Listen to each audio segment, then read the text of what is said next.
السلام عليكم ورحمة الله وبركاته. أهلا بيكم في درس جديد من دروس كورس Application Security بالعربي.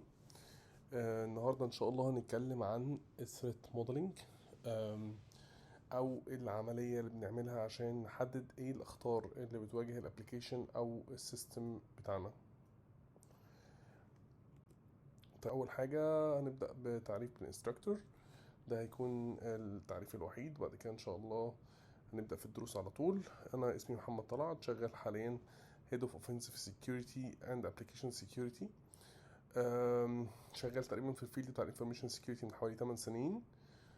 اتعمل لي recognition في أكتر من باك باونتي بلاتفورم زي IBM، ناسا، يونايتد نيشنز، عشان قدرت إن أنا أكتشف عندهم أكتر من ثغرة. education بتاعي أو التعليم بتاعي كان في كلية هندسة جامعة عين شمس، وبعدين اخدت السايبر سيكيورتي تراك 9 مونثs من الاي تي اي. حاصل على شهادات في الانفورميشن سيكيورتي فيلد زي جي واب تو جي سي اس اي من ساندز انستيتيوت، وكيس جافا من اي سي كونسل اللي هي سيرتيفايد ابلكيشن سيكيورتي انجينير. وعملت شوية توكس في بلاك هات 100 وبرضو في واسب كونفرنسز. خلينا اول حاجه نبدا بالديفينيشنز بتاعتنا. ايه هو الثريت موديلنج وليه بنستخدمه؟ بعيدا عن الموضوع كموضوع نظري، احنا فعلا بنحتاجه خلال عمليه تامين الابليكيشنز او تامين التطبيقات في اي مؤسسه. وايه الثريت موديلنج؟ الثريت موديلنج هو عمليه انا بحاول اعرف فيها ايه هي البوتنشال ثريتس اللي ممكن تكون بتقابل الابليكيشن او السيستم بتاعي قبل ما الاتاكرز يعرفوه. بعمل ده عن طريق ايه؟ بعمل ده عن طريق ان انا بعمل حاجه اسمها اتاك سيرفيس مابينج، او ان انا بعرف ايه ال السطح او اقدر اقيم ايه هو الاكسبوجر او التعرض اللي حاصل للابلكيشن بتاعي، سواء هو انترنت فيسنج سواء هو انترنال ابلكيشن. ايه هي الاسيتس اللي ممكن حد يقدر يهاجمها وبتكون موجوده على الانترنت. تاني حاجة هو بيحصل كنوعين. أول حاجة بيحصل كإنترنال بروسيس، ممكن أبقى أنا شخص بحمي الكوربريت أو أنا شغال كإنفورميشن سيكيورتي أو أبلكيشن سيكيورتي انجينير في كوربريت، وأنا بعمل الثريت موديلنج ده عشان أحمي التطبيقات اللي موجودة جوه المؤسسة، أو إن أنا أكون شركة سيرفيس بروفايدر أو شركة مزودي الخدمات، وإن أنا بعمل الخدمة دي لكاستمر أو بعملها لكلاينت تاني. هنتكلم دلوقتي عن الاوبجكتيف بتاع الثريت موديلنج. اول اوبجكتيف انا بحققه لما بعمل عمليه الثريت موديلنج ان انا يكون عندي موديل. الموديل ده بقدر ان انا اتعامل فيه مع ديفلوبرز، او اتعامل فيه مع الابلكيشن اونرز، او اتعامل فيه مع بروجكت مانجرز. عشان الكلام بتاعنا ما يبقاش في الهوا، احنا عندنا اخطار معينه احنا حاسين او شايفين ان ممكن الابلكيشن يكون عرضه ليها. فبدل ما يكون الموضوع undocumented، هو بيستخدم الثريت موديل كدوكيومنتيشن لكل انواع الثريتس اللي ممكن تكون بتقابل الابلكيشن بتاعنا. وتاني استخدام ليها ان انا بستخدمه كتراكنج للثريتس دي والميتيجيشنز بتاعتها، عشان ابقى عارف كل ثريت اذا كان هو ميتيجيتد، اذا كان هو مثلا ريسك اكسبتد، وات ايفر. فبستخدم برضو الثريت موديل او التول اللي انا بستخدمها عشان الثريت موديلنج. فاحنا عرفنا ايه هو الاوبجكتيف او ايه هو الهدف من الموديلنج. احنا عايزين نعرف ليه بنعمله، يعني انا ليه محتاجه ان هو يكون موجود خلال عملية تأمين التطبيقات او خلال الابلكيشن سيكيورتي لايف سايكل بتاعتي. الحقيقة هو في اكتر من سبب. اول سبب هو ان انا بقلل قدر الامكان الكوست بتاعت الفيكسنج، يعني انا بقلل الميزانية اللي انا هدفعها عشان اصلح الثغرة دي لو اكتشفتها في مراحل متأخرة. يبقى انا لو قدرت ان انا اعرف ايه هي الثغرة الموجودة واقدر ان انا احط لها كنترول، او اقدر ان انا اقفل الثغرة دي من البداية خالص بان انا احط لها كنترول مظبوط، انا مش هتعرض ليها بعد كده، وبالتالي مش هتكلف وقت، والوقت بيترجم اكيد لفلوس، مش هترجم مش هتكلف كل التكاليف دي بعد كده عشان اقدر ان انا اعمل لها فيكسنج. تاني حاجة والحقيقة من الحاجات المهمة جدا بالنسبة لي وانا بعمل ثريت موديلنج، ان انا اكون عندي هوليستيك فيو على الابليكيشن، ان انا اقدر اكون شايف الصورة كاملة. الابليكيشن ده بيتكلم مين، ايه هو التراست باوندريز بتاعته، او ايه هي الحدود بتاعته زي ما هنعرف بعد كده. بيتكون من ايه بالظبط، ايه الكومبوننتس اللي هو متكون منها. الداتا فلو بتاعه ماشي ازاي، الثريتس اللي ممكن تكون حاصله، هل كل ثريت من دول ميتيجيتد، او هل الكنترول بتاع الثريت ده ميتيجيتد ولا لا. فبيديني صوره كامله للابلكيشن، وبيدي فهم اكتر بكتير للابلكيشن سكيورتي انجينير اللي شغال على الابلكيشن ده.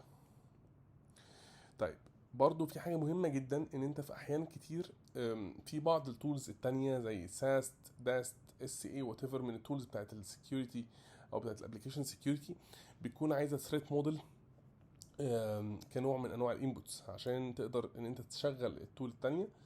هو محتاج يبقى عنده معلومات بسيطة عن الابلكيشن، ودي غالبا بتكون موجودة في الثريت موديل لو احنا عاملينه بطريقة مظبوطة. طيب، هو مكانه بيكون موجود فين في الاس دي ال سي؟ يعني انا عندي السكيور ديفلوبمنت لايف سايكل، فين بالظبط بيكون موجود الثريت موديلنج؟ امتى بعمله؟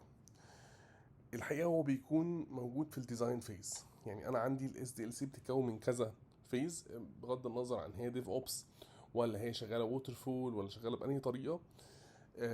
عندي اناليسيس فيز، عندي ديزاين، ديبلويمنت، تيستنج، سوري، ديفلوبمنت، تيستنج، ديبلويمنت، مينتنس. فانا بيكون دايما في مرحله الديزاين، وانا بعمل لسه الديزاين بتاع الابلكيشن بتاعي، وانا بحط لسه الافكار الرئيسيه، وانا بعمل الداتا فلو، بعمل يوز كيسز، بعمل الستوريز بالظبط. والديفلوبرز وهم بيكتبوا الكود، او هم قبل ما يكتبوا الكود وهم بيعملوا الديزاين بتاع البروسيسز اللي موجوده في الابلكيشن، انا بكون موجود كابلكيشن سكيورتي انجينير جوه السايكل دي، وابدا ان انا اعمل الثريت موديلنج عشان احدد ايه الثريتس اللي ممكن تكون موجوده في كل خطوه من خطوات الابلكيشن اللي عندي. اشهر الفريم وركس اللي موجوده ايه؟ هم 4: سترايد، باستا، اوكتيف، وفاست. كل واحد منهم بيشتغل بطريقه، وكل واحد منهم بيستهدفوا او بيشتغل بيه تيم معين عشان بيعمل ستريت موديلنج. احنا مينلي هنركز هنا على سترايد موديل. ايه اشهر التولز اللي انا بحتاجها عشان اقدر اعمل بيها الستريت موديلنج بتاعي؟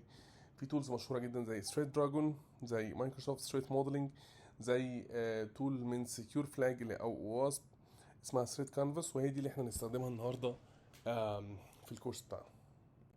لما باجي اعمل ثريد موديلنج بيكون عندي اكتر من حاجه محتاج ان انا اعرفها الاول عشان اقدر استخدمها بعدين. عندي حاجه اسمها انتيتي، عندي حاجه اسمها داتا ستور، عندي حاجه اسمها بروسيس، عندي حاجه اسمها تراست باوندري. انتيتي هو بيسمى ايضا بالثريد اكتور، وهو شخص او شيء معين بيلعب دور داخل الداتا فلو دايجرام بتاعي. طيب، زي ايه؟ زي مثلا انا عندي يوزر برول معينه، هو هيبدا ان هو يتصفح الابلكيشن بتاعي. زي ان انا ممكن يبقى عندي مثلا اوبريتور هيبدا ان هو، او موظف هيبدا ان هو يشتغل على الابلكيشن او السيستم عندي. فاي شخص او اي ثريت اكتور ممكن يجي عن طريقه اتاكس، او ممكن يجي عن طريقه ثريتس، ده بسميه انتيتي. وبيكون الرمز بتاعه اللي هو او اللوجو بتاعه زي ما هو موجود تحته بالظبط، اللي هو الشكل الاورنج ده. ده في الثريد كانفاس، كل بروجرام ليه شكل معين. طيب، الداتا ستور هو من اسمها هي حاجه انا بخزن فيها داتا، سواء اس اس 3 ستورج، سواء اف تي بي سيرفر، سواء اي شيء داتابيز، اي شيء انا بخزن فيه داتا انا بعتبره بالنسبه لي داتا ستور، وبيكون برضو بالشكل الموجود في السلايد. طيب، بروسيس معناها ان في حاجه معينه بتحصل، زي او شيء معين بيحصل، زي مثلا ان انا عندي ابلكيشن، الابلكيشن ده بيقدم خدمات معينه. عندي ويب سيرفيس، الويب سيرفيس دي بتقدم خدمات معينه وببلشد على الانترنت او انترنال. فالبروسيس هي الكور بتاع الابلكيشن ده، هو بيعمل ايه بالظبط، whether it's application موبايل ويب whatever، او عندي ويب سيرفيس فور اكزامبل.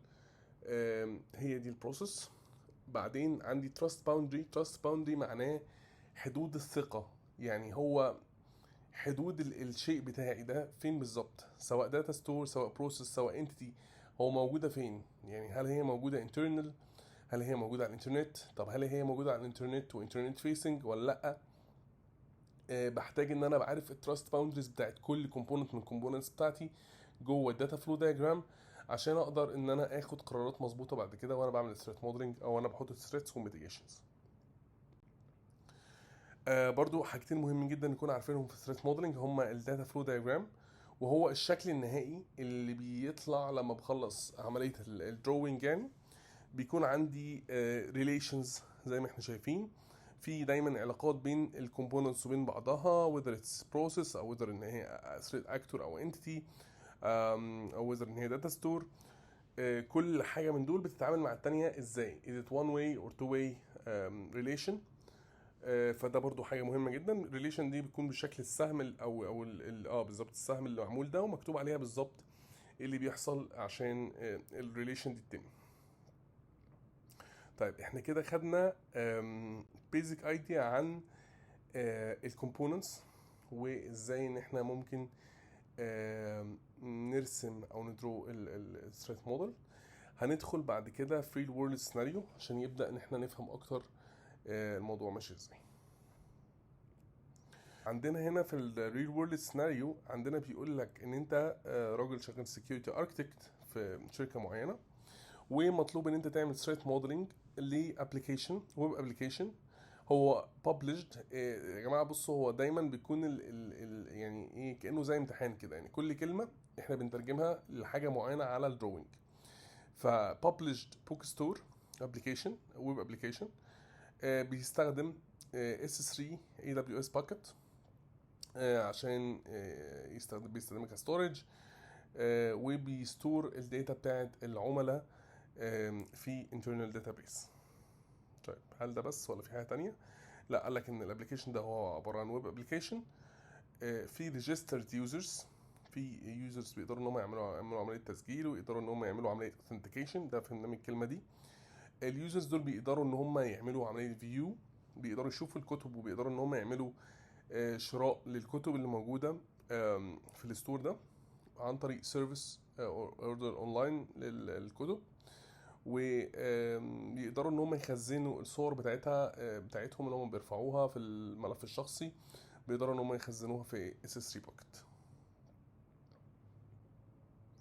خلينا نبدا الديمو ونشوف ازاي ممكن نبدا نرسم الثريت موديل بتاعنا. اول حاجه هنعملها ان احنا هنبدا بالكومبوننتس. هنبدا نرسم الكومبوننتس اللي عندنا في الثريت موديل. طيب اخترنا هنا الانتيتي، هو قال لنا ان في انتيتي واحده، والانتيتي دي اللي هي اليوزر، هو ده الثريت اكتور اللي موجود عندنا. فده اول حاجه هنرسمها. بعدين هنبدا نشوف انا عندي بروسيس، سواء البروسيس اللي موجوده بروسيس ان انا عندي ابلكيشن published ابلكيشن اللي هو البوك ستور ويب ابلكيشن. دي تقريبا البروسيس الوحيده اللي موجوده في السيستم بتاعنا او في الاركتكتشر بتاعنا.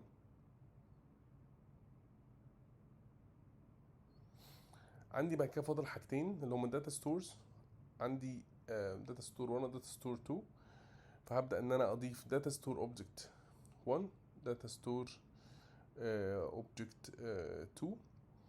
واحده منهم هتكون الداتابيز والتانية هتكون ال S3 باكت بتاعتي.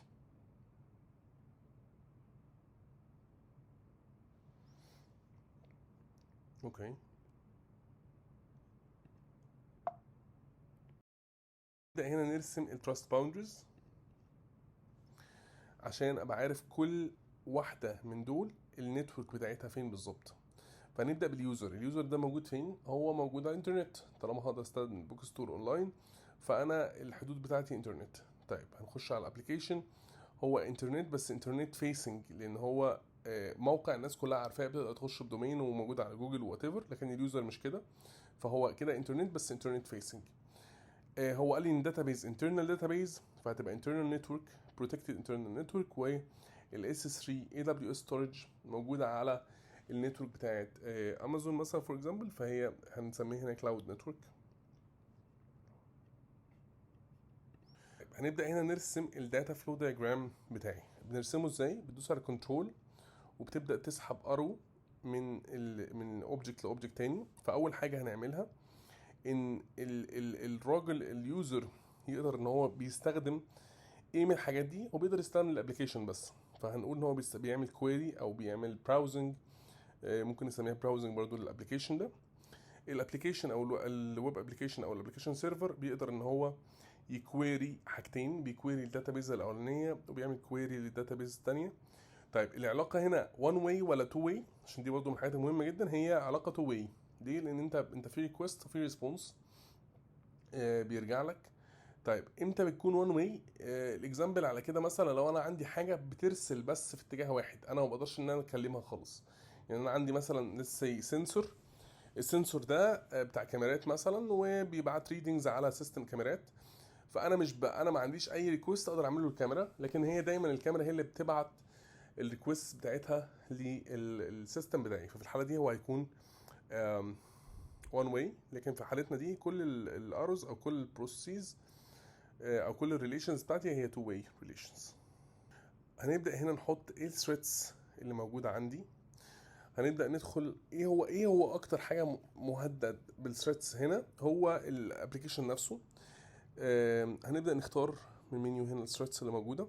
انا مثلا هو في ريجستريشن، في يوزرز، فممكن انا يبقى عايزه يبقى في ثريت الاوثنتيكيشن، في ثريت تاني ليه علاقه بالاوثرايزيشن. ممكن مثلا الانتند بريفليج لو انا عملت مثلا سكريشن للبريفليج بتاعتي. ممكن لو انا قدرت ان انا انفذ كليك جاكينج مثلا في صفحه الدفع او وات ايفر. ممكن برضو لو انا قدرت اعمل كروس سايت سكريبتنج، لان هو في صفحات pages HTML وحاجات بالشكل ده. هقدر اعمل denial of service looking للاكونت فور اكزامبل.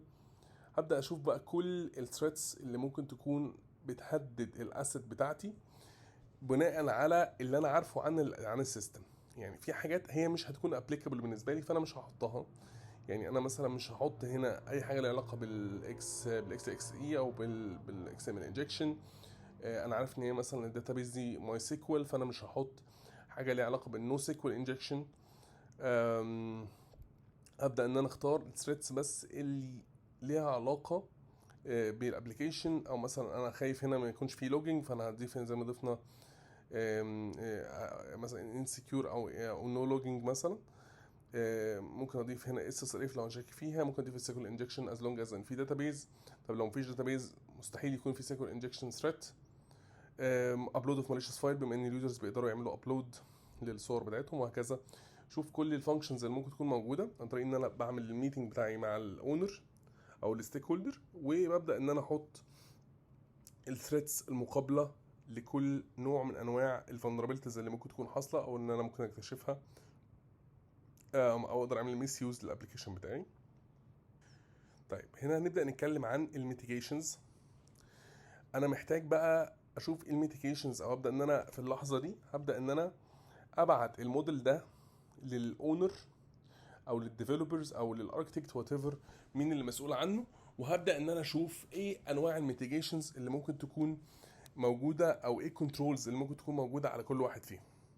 طيب في الحاله دي هو المفروض بيشوف هل الكنترول ده اوريدي موجود ساتسفايد، ولا ان بروجريس، ولا هو لسه مش موجود خالص.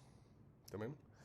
فهنشوف مثلا لو احنا دخلنا على ثريت من الثريتس، بلاقي ان هو في ريسك ريتنج، بلاقي ان هو الستيتس بتاعته اوبن ولا ميتيجيتد، وبرده هنا راشنال.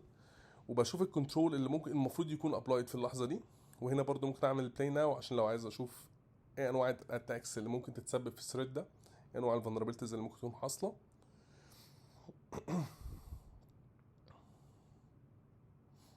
طيب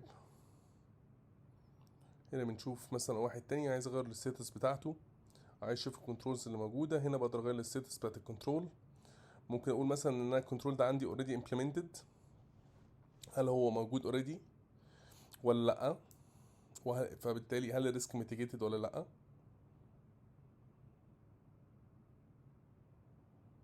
هنا هنخلي مثلا الستاتس ميتيجيتد.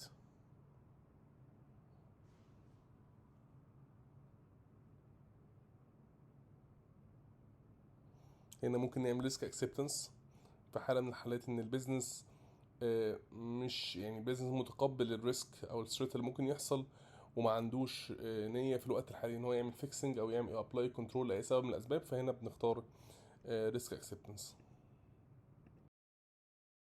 دلوقتي عشان نبدا ان احنا نسيف الموديل بتاعنا ده، اول حاجه احنا ممكن نعمل سيف من هنا، بس اوريدي مش هنقدر نعمله عشان اوريدي احنا عندنا سيفت موديل واحد.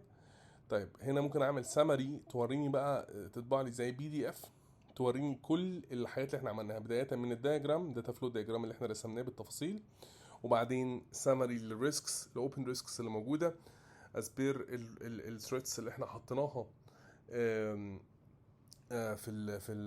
واحنا بنملى يعني على كل اسيت، بيرتبهم هنا بالظبط من ريسك ريتنج.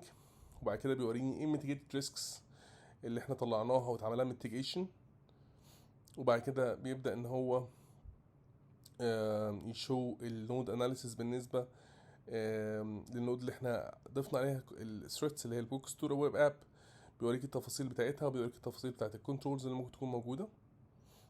وهنا بيوريك الريسك ثريشولد اللي احنا المفروض ان احنا ما ننزلش عنه، يعني ليتس سي ان احنا مثلا هنصلح بس كريتيكال وهاي، فاحنا الريسك ثريشولد بتاعنا ميديوم فور اكزامبل. هنا بقدر ان انا اعمل سيف للموديل بتاعي كPDF مثلا فور اكزامبل، او ان انا ممكن اسيفه في الجيرا في النسخه البرو، ان انا مثلا ابدا احطه كايشوز او وات ايفر، واخاطب بيه الديفلوبرز او الاونرز.